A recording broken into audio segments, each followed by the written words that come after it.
right? So what is important herein regarding the benefits of the business is uh, the how we look at the business. So CSR has given a kind of moral and ethical dimension to business. So when we say corporate social responsibility, it basically refers to the moral and ethical side of business, and which involve the commitment to the community who is getting affected by the business, and hence it refers to the economic consequences of the business and its impact on the social welfare of the community. Now, when you see the obligation, number one, that is socio-economic obligations.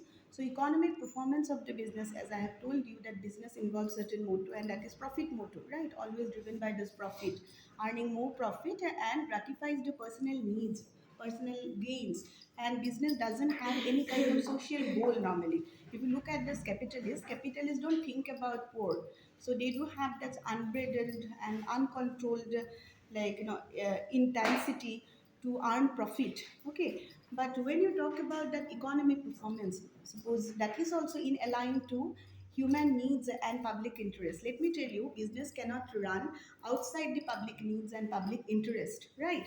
So they also know that it is always important to think about, always important to think about the promised in the product. You see, when business is basically run, they think about what promise which is attached to, that product rather than the product, because we also know that we are too consume over consume with our day to day necessities, and hence we cannot even foresee the actual utility of any kind of product and object.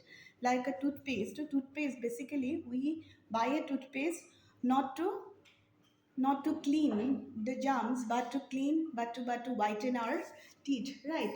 So it's in every, product has also an associated idea, right? This associated idea is usually, catches this idea, catches the mind of the consumer. Like we also buy car not for travel and not for journey, we buy car because this becomes a kind of status symbol or privilege, the symbol of privilege, right? So there is no real need involved in the business when we try to connect the economic performance of the business and catering the community needs. Actually, it doesn't cater the community needs. It doesn't take into consideration the needs of the community. It takes into consideration the only the profit. So when we talk about the socio-economic obligations, economic obligation actually looks at the moral needs. Now you see, needs are there. So most of the time, we also don't identify the needs. You see, we look for whitening of the teeth rather than we what we search for in a toothpaste was whitening of the teeth rather than what we search for. We won't search for cleaning a toothpaste which can kill the germs, or we can also search for a soap that can, you see, that can provide us the beauty rather than cleaning germs, right? So this idea is attached to that product, and that's how somehow our needs are also submerged, subsided. Okay, and our, you say, consumption needs has overpowered the moral needs. So economic socio-economic obligation tries to highlight the moral needs of the consumer. Moral needs, how to let consumer think that beyond the material affluence also there is a level of life means a standard of living, and also importance of income, importance of saving.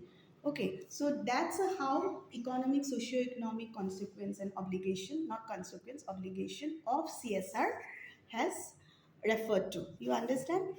And then another obligation is human, social human obligation. Basically, it what instills the moral values, cooperation, motivation, integrity.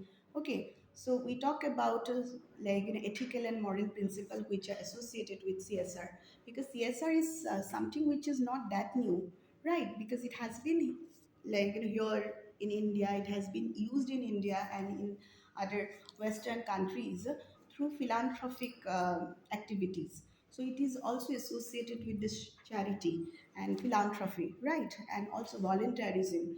So that is also part of CSR. But when we talk about the responsibility of corporate, that was highlighted when the pace of industrialization has actually quickens. When the pace of industrialization has quickens, then the employers won't look for the efficiency and productivity, because along with the pace of industrialization, they are also supposed to, they are compelled to increase their speed, compelled to increase their efficiency.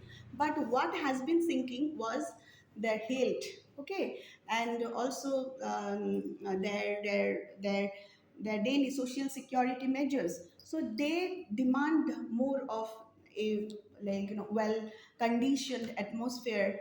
They also look for the social security measures, and along with that, the welfare state concept has come out.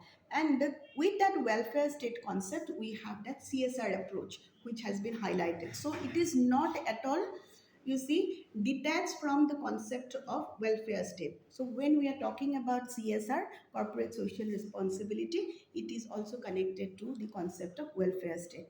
In 1960s and 70s, a survey has been carried out in the USA, and there you see businessmen, you see the idea of businessman has been pulled out across the population of USA. So how they perceive businessmen, and they, usually the population of USA, it was found out from that opinion poll that population of USA perceive businessmen as exploiters, as someone who doesn't even care about the poor, who only think about earning money and money.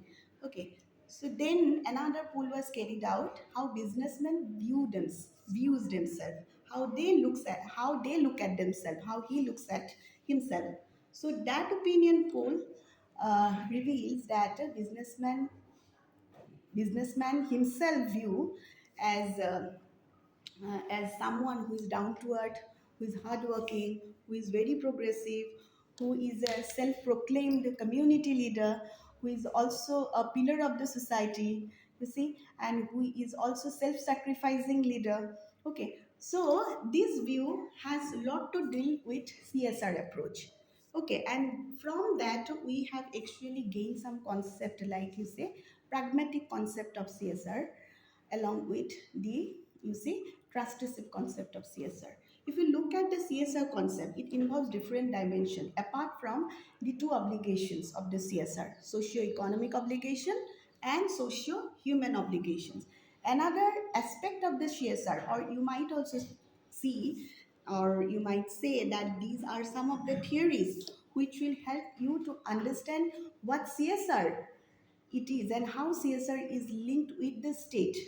Okay, those theories are like, you also have a communitarian perspective or communist perspective of CSR, which actually gives priority to the state imposed instrumentality. Now, when we say state imposed instrumentality, means state will impose CSR activities on one corporation or existing corporation and direct them to work in a definite line.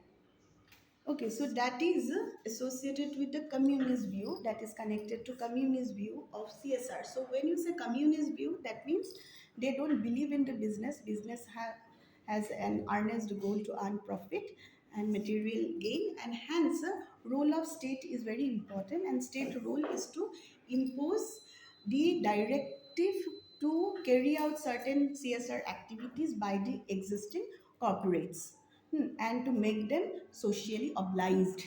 Okay, so that was the communist view of CSR. Now we see capitalist view of CSR is there, because capitalist view only think about earning money and money, as I have told you, that the goal of the business is to achieve the material gain. So, if you actually incorporate certain principle like welfareism or charities, or you see philanthropy, then definitely one is reading. If you incorporate certain principle like welfareism or philanthropy, then definitely, you see, the goal, the very chief goal, key goal of disbursing the benefit will not serve. Okay, and hence it always try not to be paternalistic. It is also said that if capitalists try to think about welfare according to capitalist view, how they defend themselves, how will they defend themselves? So it's an every approach has a defending cult. So how will they defend themselves? So they will defend themselves saying that if we incorporate the welfareism in our activities and in our undertakings, so definitely we will turn to be new feudalistic, we will turn to be paternalistic, and we can only serve the autocratic ill. So what does that mean? What does that mean? That means that so in capitalist, according to capitalist view, business role is to earn profit. So if we have to incorporate the welfareism, then our system there will be whole systemic change into the whole apparatus. So leader will change. Leader cannot be democratic then. Leader will be highly autocratic according to them, and this autocratic leader cannot even serve any kind of democratic goal. This is basically for their benefit, and they said that business only serve one motto, and that is profit motto. And business cannot think about welfare, but the surplus profit can be distributed. But the job of the business, main job of business outlets or capitalists is to carry out business and to earn profit, not to distribute the welfare. But the surplus profit can be distributed if they wish. Okay, but there is no state instrumentality. They also deny any kind of state imposition, state directives. But they are supposed to follow some legal codes, so that legal minimum has to be there. With each and every business setup, some kind of legal minimum like registrations, income tax act. So you are liable to be registered. You are liable to give the tax.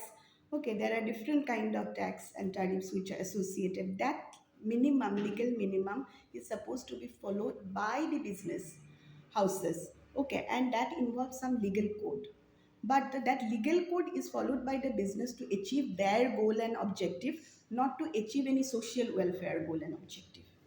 Okay, that is the capitalist view of CSR. Okay, so state view or communist view of CSR is very distinct. It favors the state imposition of directives to carry out CSR activities. Capitalist view is actually non-state. It is it is against the status view of CSR. It actually talks only about the uncontrolled motive of business to earn profit. And then we talk about the pragmatic view, which is more amicable or compatible. Pragmatic view of CSR usually says that business role is to earn profit, so profit is must, but at the same time it is also the duty of any business outlet to voluntarily involve in community well-being. So it talks about simultaneous activities, earning profit and then distribute it to the community.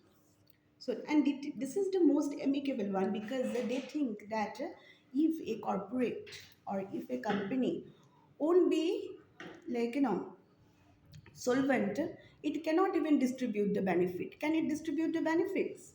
So, in order to survive first, in order to sustain, you need to earn profit.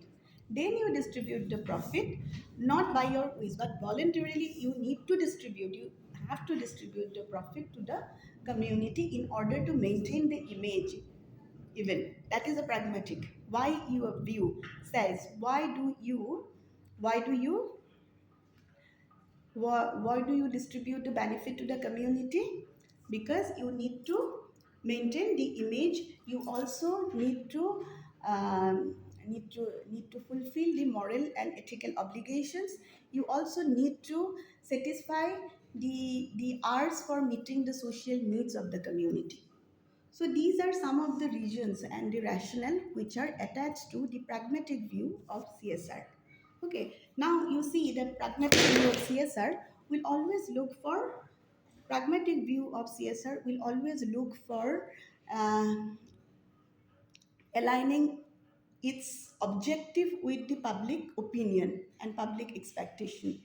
And it will always try to anticipate public expectation, fulfilling the public expectation. And then it will also try to create new public expectation, and that public expectation will be based on new standard which they will create. And this standard will be a bit loftier, an ideal standard, and you might also say an utopian standard. But definitely this utopian standard will also serve the benefit of the public. So pragmatic, but this ideas and this vision is also loftier, but they are pragmatic.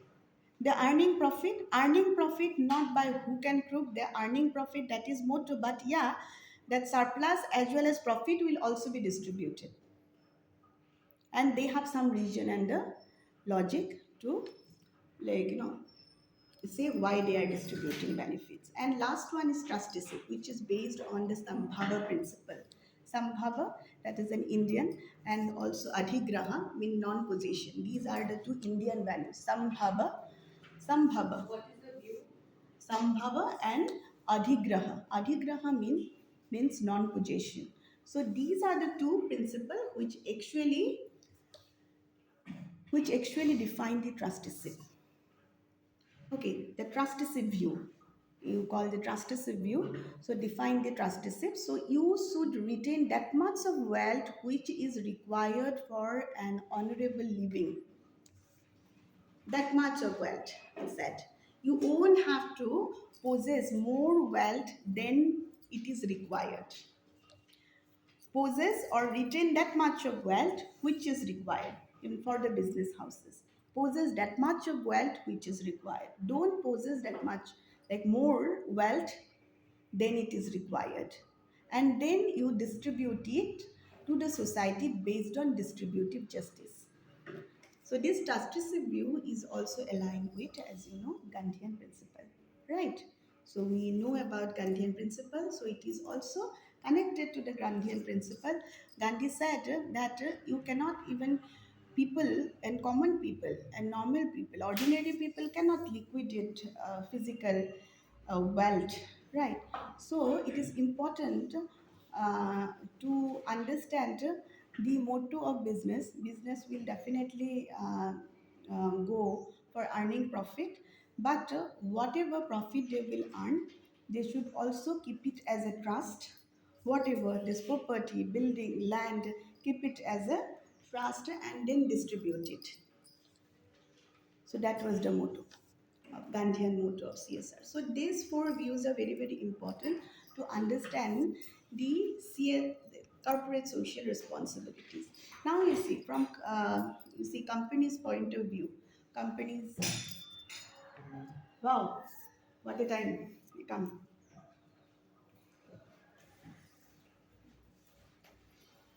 Companies. Now, from company's point of view, you see a corporate or a company, they will think about the welfare of the employees, right? They'll think about the welfare of the employees. When thinking about the welfare, what will they do? That is also a part of corporate social responsibility. Thinking about welfare of the company, employees.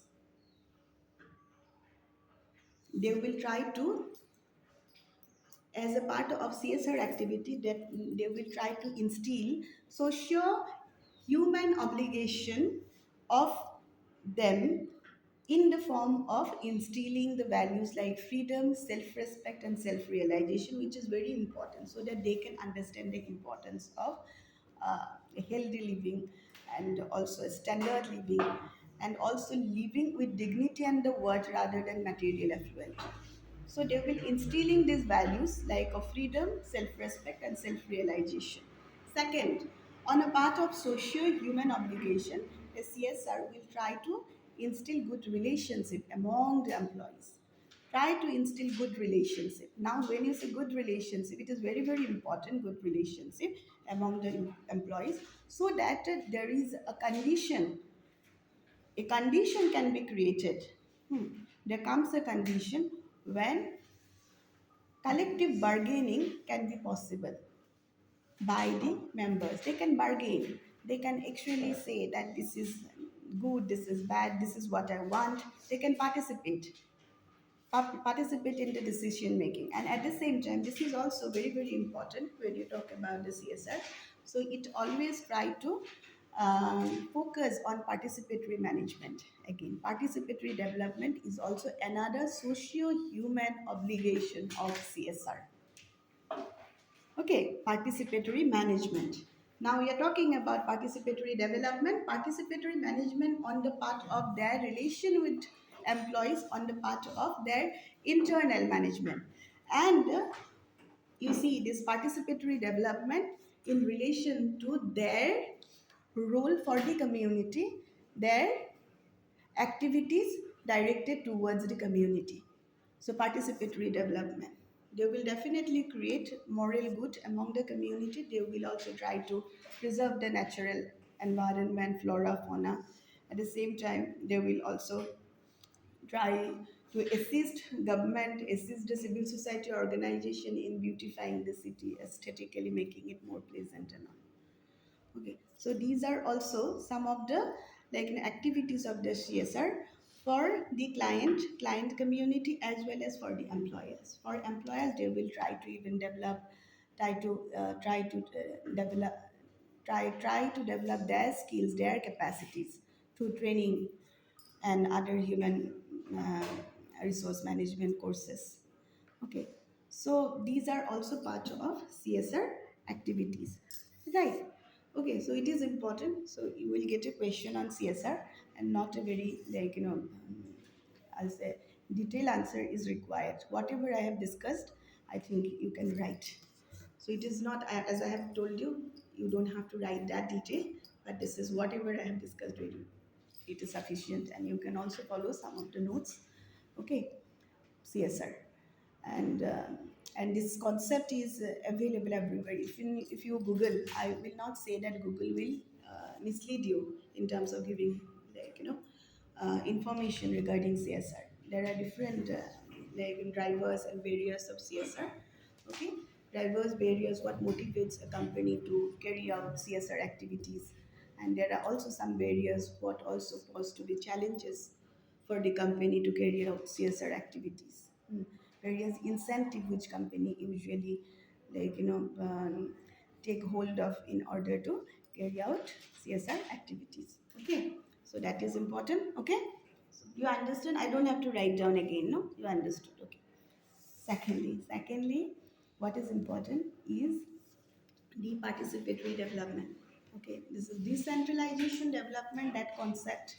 It is important. And in two video lectures, I have already said, one video lecture is said long back on decentralization development regarding this local government and Balwant Rai Mehta committee, and committee report is important. Okay, so you go through the committee report. I will not go that details because it is all about whatever we have been discussing throughout is all about decentralized development only, in terms of institution building, in terms of capacity building of the community, in terms of various approaches to deal with development of community, in terms of mobilizing the community is actually a part of decentralization of development. But the thing is that when first community development initiated in India in 1952, right, in 1952, first community development was initiated, and that is also a part of decentralization of development. So when we talk about community development, basically it is decentralization of development. When community become the stakeholder of this development. When we talk about participatory development, this is basically decentralization of development because community has a stake in it. Okay, so earlier concept was more related to giving and the providing. So development was more equivalent to giving and providing. I'm giving you this benefit. It is more related to charity, more related to philanthropy. I'm giving you this benefit. I'm sharing this this property wealth. What?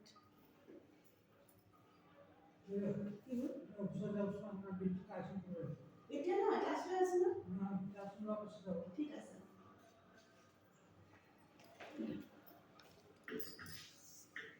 Okay. So it was where I was. Okay. So when you say decentralization of development, so it is basically related to participatory development. Okay, so here there is some timeline has been discussed. So in that lecture video, you go through that lecture video. Two videos I have shared. Okay, On participatory rural appraisal, some tools are being discussed, some of the aspect of participation has been discussed, and how decentralized and participatory approach in the community level is being discussed. So you will get to understand the definition of PRA. You will get to understand the timeline of decentralization of development. Okay, you will also get to understand about this local self-governance, because that is also one aspect of decentralization of development when we say local self-governments. But that was also, you see, um, uh, executed when in 19 huh? 73. In 1952, community development was initiated. So when you say community development, that is another decentralized approach to development, right? So prior to those committee reports, like Balwan Trimatra committee talk about this decentralization development, we already have some example to give decentralization development. Like community development has been already initiated, but it was not uh, you see that popular at institution level. So it was basically a pilot kind of project. Okay, we will carry out some kind of development, try to participate the community. So but it was very pilot initiative, but later you see this was given much more emphasize importance. Okay, now when we talk about this participation, so we discussed about different tools, and why I have not discussed about the participatory tools, because you have already carried out undertaken those tools.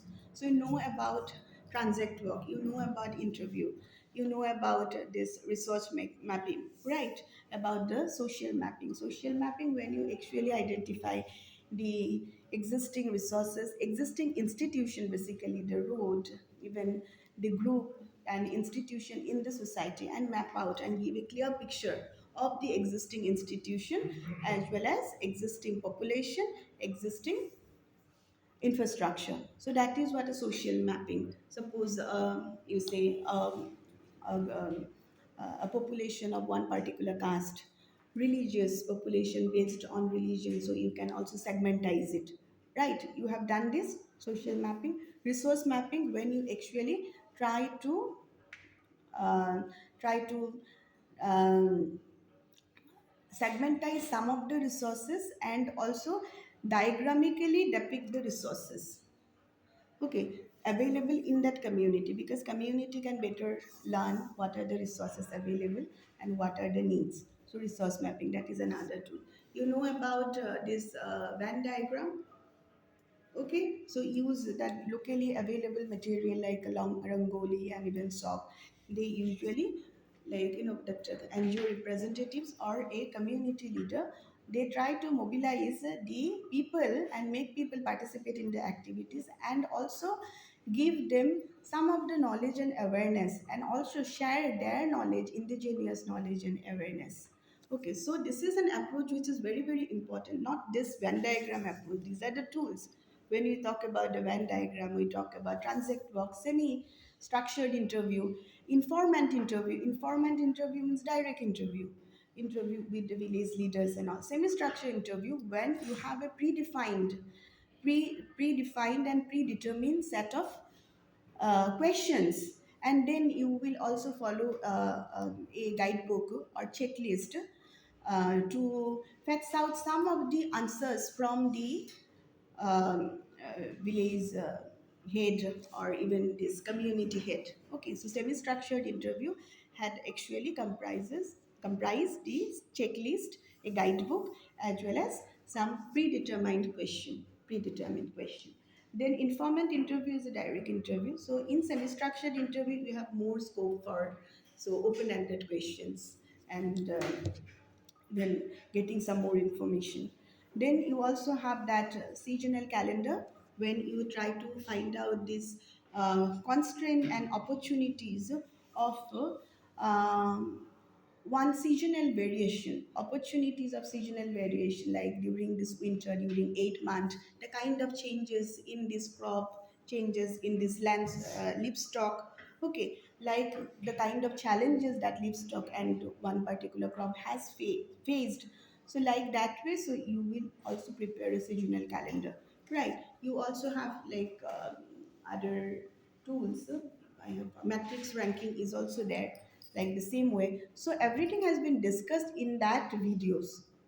I'm not repeating it because if you go through the videos, you will actually get it more thoroughly because I have discussed it thoroughly in that videos. Okay, so with the diagrams, also there are some diagrams like Venn diagram. When you talk about the Venn diagram, this is also a very important PRA tool through which you can understand the existing institution in the villages, and you also draw the diagram like by drawing some circle, and bigger the circle will also determine the importance of the the institution.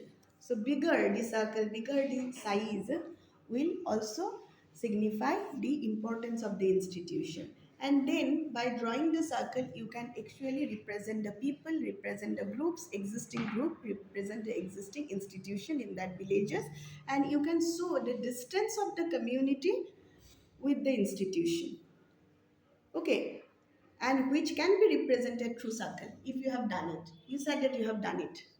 Venn diagram is not done. It's very, very important. Like you see this, this is the if this is the village. So in village there are school is also there. So you can actually see this is the school, and then you can also see this is PHE. Okay. Then you can also see there are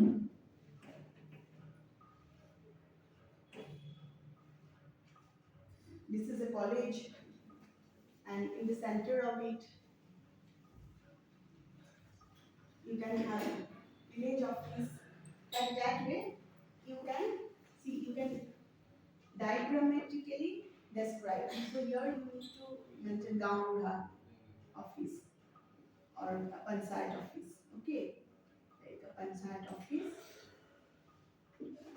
So if this is the community, so here you can also see there are different institutions are there. No? So you see institution of small, suppose there is a youth club. Youth club is there.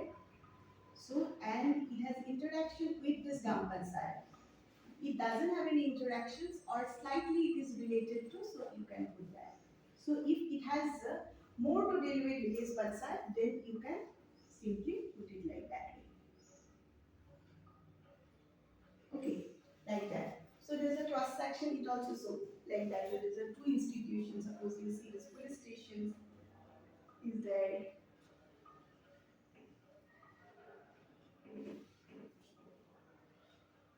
and your police station there is,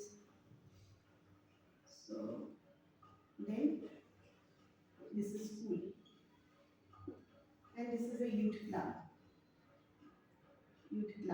and another one is women's club. They're all connected. So like that way you can put some circle. But these are not associated. So there is a distance between school and police stations. But the locality cover, significance of it will determine the, the activities of the police station in that locality. So activities of panchayat is always more. So you can also like signify it to a bigger circle like that. So that is a Venn diagram, like that your matrix ranking is also there. So you can make them participate. So these are some of the tools which we can also see this PRA. There are different tools which are also given. So PRA tools are important to make people participate in the community. Now we talk about the participatory development, where participate will not provide any kind of input for implementation of program. Let me tell you. So how will you perceive the participation now? Because you will not draw it for you. You will teach them and they will draw it for you. Okay, because they will tell the significance of different institutions and group within that community. So you will not do it for you or for them. So based on their knowledge, you will help them, assist them to draw a social map, draw a resource map, draw a Venn diagram. Okay, and some for social planning approach, as we also have some of this like semi-structured interview is there, that is also like equally applicable to all three approaches of local development. Okay, so you actually see that when we talk about these participation, what is important participation, as I have already told you, the term has been very popular during 1980s, and by 1960 1996 that PRA has been popularized across the world, and there are 30 networks based on PRA, participatory rural appraisal, by 1996. Okay, so here what is important is to understand the participation, and participation is a part of community development. While implementation, some of the program, participation should not be a kind of input. Rather, participation should be a principle, underlying principle which will underpin all the activities. Are you getting? So that should be the underlying principle. Suppose you see 9 5-year plan, Kerala government has actually carried out decentralization of participatory development, and they also made women member take part in local government in the 9 5-year plan, during 9 5-year plan in India. Okay, so that was another initiative by Kerala government when they try to gendering the governance. They try to gender the governance, and that is a right-based approach. Right-based approach. Why it is right-based approach? Because that women of that community, uh, they started thinking, they started realizing, not thinking, realizing that it is their right to participate in the local governments, to have a stake politically. Okay, so it happened during 9 5-year plan, and they also take part in decision making activities. Suppose this Manrega, when it was executed in Andhra Pradesh, okay, that was that National Rural Employment Guarantee Act, not Mahatma Gandhi, because that was associated later. So, National Rural Employment Guarantee Act, through which you actually provide ways to the labor class by engaging them into part-time activities. Now you see that was also made participatory, that activities have been decentralized, and the benefit of it you can actually foresee is that it has created a forum for discussion among the laborers, labor class, and these people from the bottom of the pyramid who participated in the activities, and who work on the payment of the wages, but it actually reduced the role of contractors. They have participated.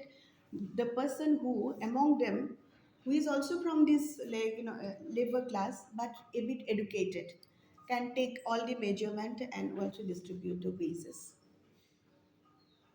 Okay, it has been discussed in that video, I guess. Okay, so well, okay, that I'll do. Okay, so it is very, very important. Okay, so what it actually achieved through participation, as you can see. So these are some of the benefits of participation, and also you see that it will help you to offset learning. What is offset learning? Offset learning means participation is more about listening and probing. You involve the community to probe the act, probe the activities, not to pass on it or not to lecture out. So you are not supposed to even lecture out, but you will listen. Even community will also listen, and at times they will share information, share their insights. So knowledge and information will be shared um, from both sides, and at the same time it will also lead to critical evaluation of the communities, you see, communities capabilities, or a person's capabilities who have involved, how they have participated. So it is very, very important. At the same time it will also lead to cross check and triangulation. Cross-check and triangulation is possible when it changes the source of information, when it changes the constitution of the population, because participation will change the constitution of the population. It will also change the source of information, right? So it will cross-check, the information will be cross-checked again and again. And we have also discussed already that there are different kind of participation, like a zero participation, like, right, zero participation is there. Then we talk about self mobilization. Functional participation is important. Okay. Then we talk about even participation through information sharing, participation through giving consent for any particular task, participation by even participation by even participating in any activities, by giving even information during an interview. But here's, you see, the lacuna is that this any kind of research carried out, the outcome of the research is not shared with the community, even if that community is involved in terms of giving this information. How many of you actually share the outcome of the research with the community? But you go, you take this information from the community, you are thinking that you are doing something for the community, but what you have gained is not shared. So that is one lacuna. So I have discussed it, so very briefly I have gone through it. Okay.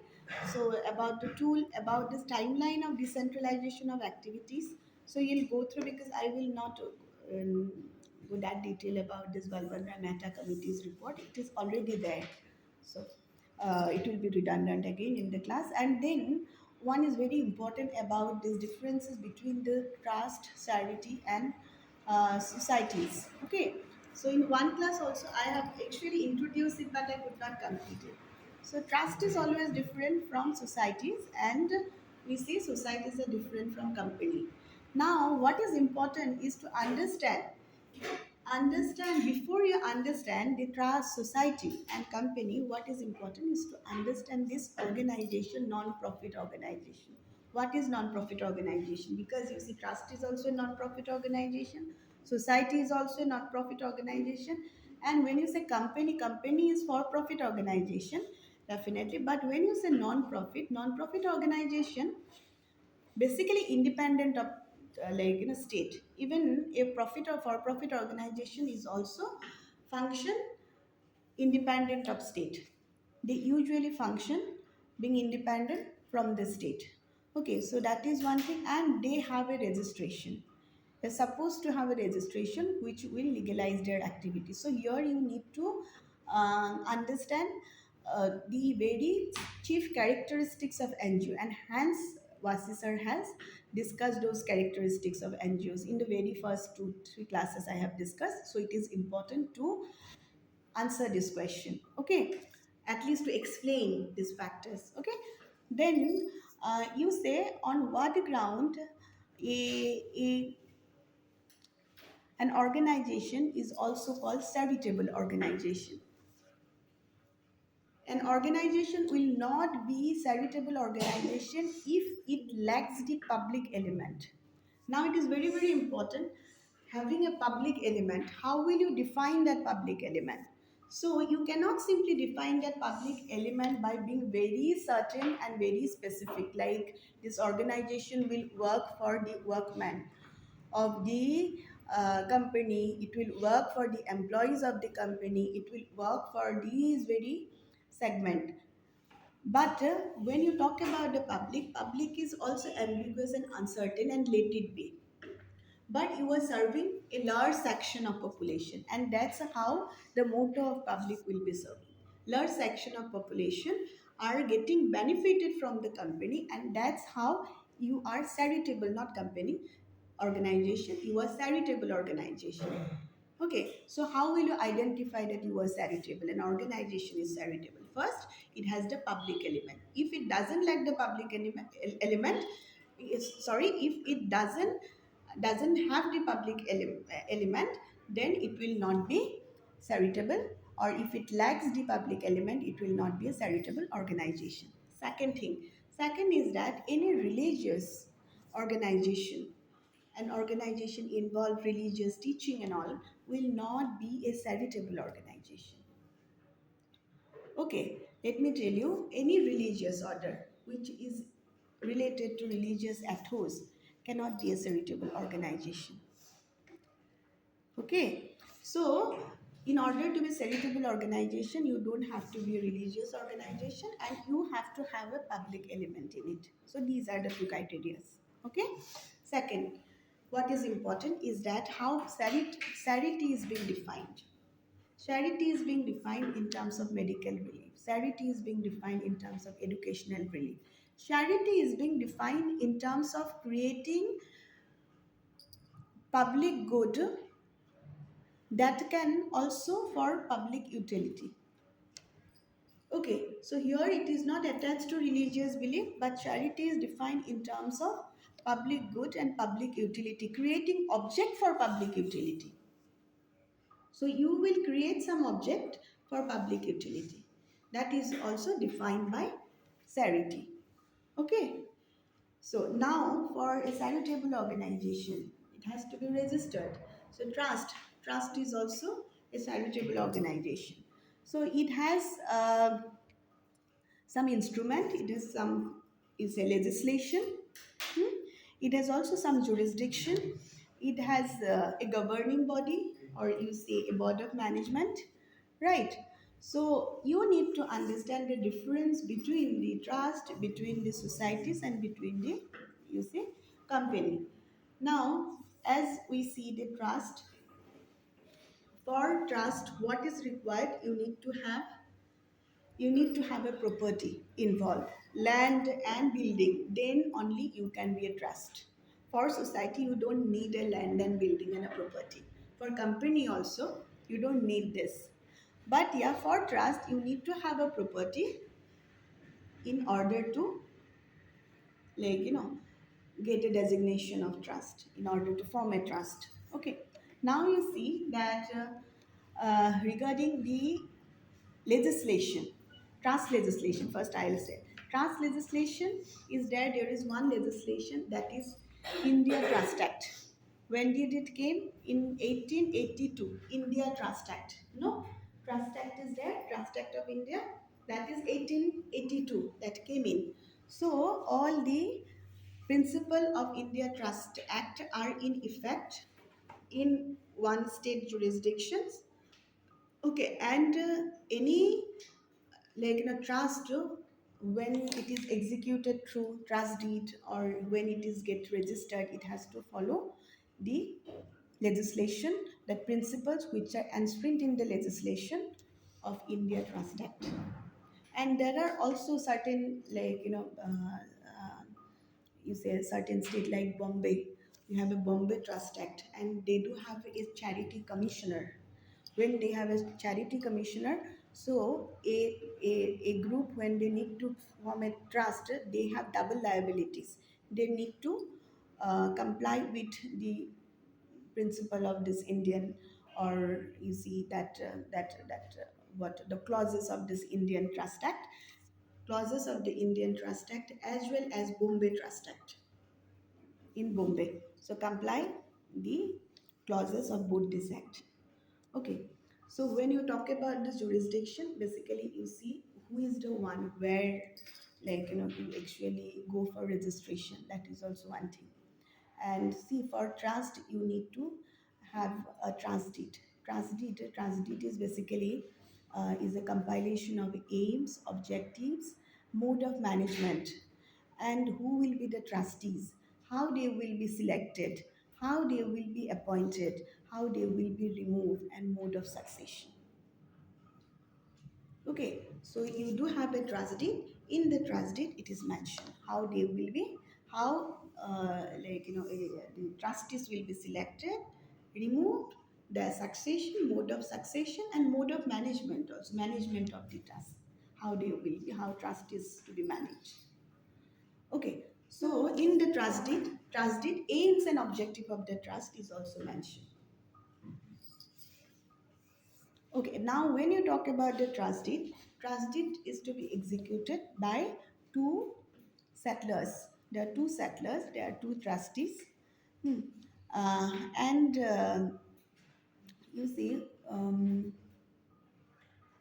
it requires a stamp paper of for registration, no, of the trust deed once it is executed by two settler and the trustees in the front of two witness. So it can be executed by two settlers, and there has to have two witness in front of which it has to be executed. Trust deed is executed. Okay. Now, for registration of a trust, you need to have a name by which the trust is being known, right? So you need to think of a name. Okay. Then you need to think of uh, okay, that essentials, like you see stamp paper. A stamp paper is required. Stamp paper is also required for trust deed, executing trust deed, and a 2 rupees court fee is also required. And also for registration, 3 rupees to 25 rupees is required. Okay, it's very nominal. Okay, and it is possible in any regional office and office of charity commissioner. Okay, so now when you talk about the society, society is different. All these NGOs come under the Society Registration Act. It has to be registered under Societies Registration Act. So when you talk about the legislation for the society is Societies Registration Act. Yeah, so writing down. Okay, no, it will be shared also. So sir has also shared some of the PDF file, as well as I will be sharing some one YouTube videos. Okay, so yesterday I went through it, so you will get more detail about whatever I have discussed, but you can also write down at the same time, but it will be shared anyhow. So when you talk about the legislation, now the legislation for trust is Trust Act, right? India Trust Act, and when it came, hmm? 1882. The legislation for societies is Societies Registration. When it came, 1860. Right. So all the societies are registered under Societies Registration Act. Now you say when you talk about Societies Registration Act, you need to find out which organization is called a society. It's very, very important to understand which organization is called a society. Hmm? Society. Which organization? An organization which has a pursuit for literary activities, scientific activities, and also is promoting the art, the culture, promotion of the history, even promotion of library sciences, promotion of this museum are equivalent. Promotion of any kind of health benefits and medical relief are also equivalent to, you see, society. Okay, so an organization has some of the objective which will make it aligned to society. So now, unlike the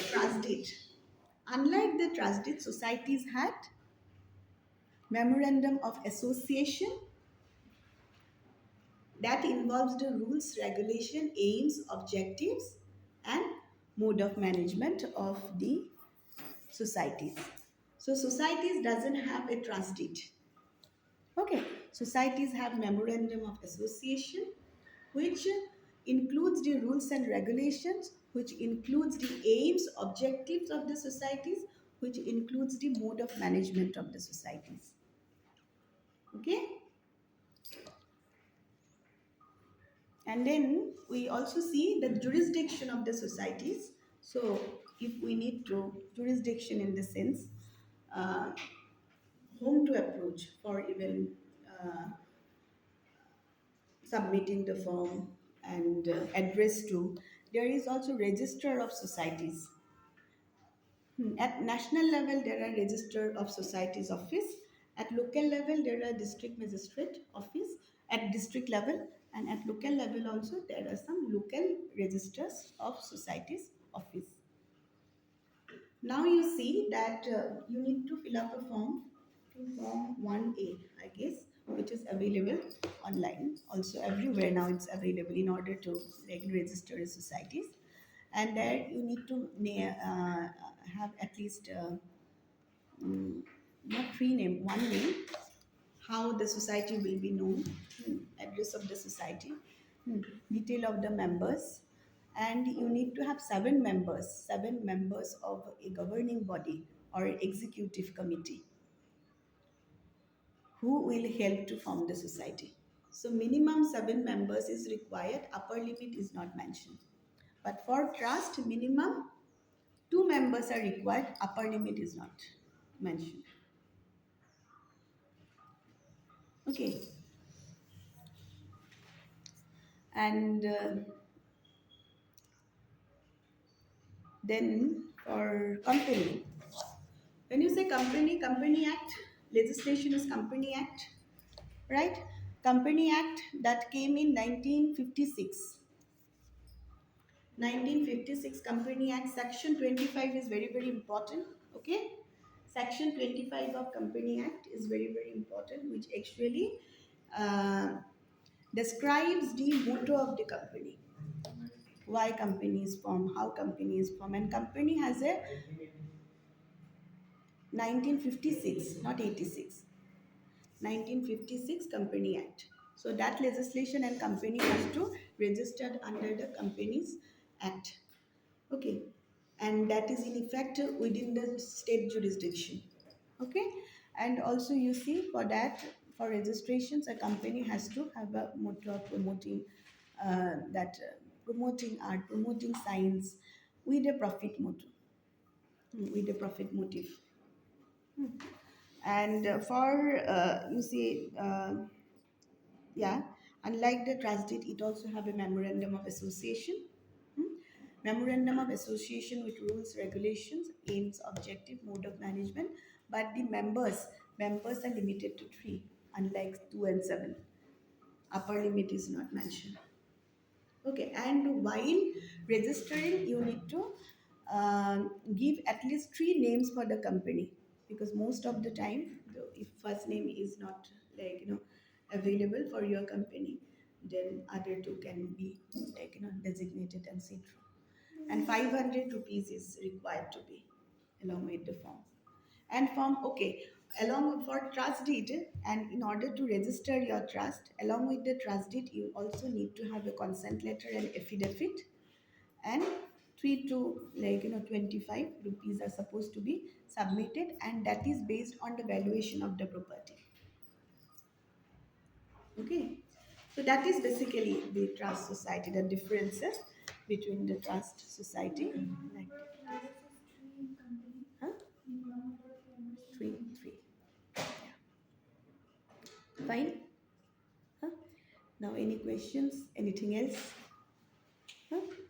I think you can, and you also need to go through that lecture videos on strategic planning. It's very, very important. There is also a lecture video on planning. Budgeting is not that important because I haven't gone through. And sir has already discussed about it in DD.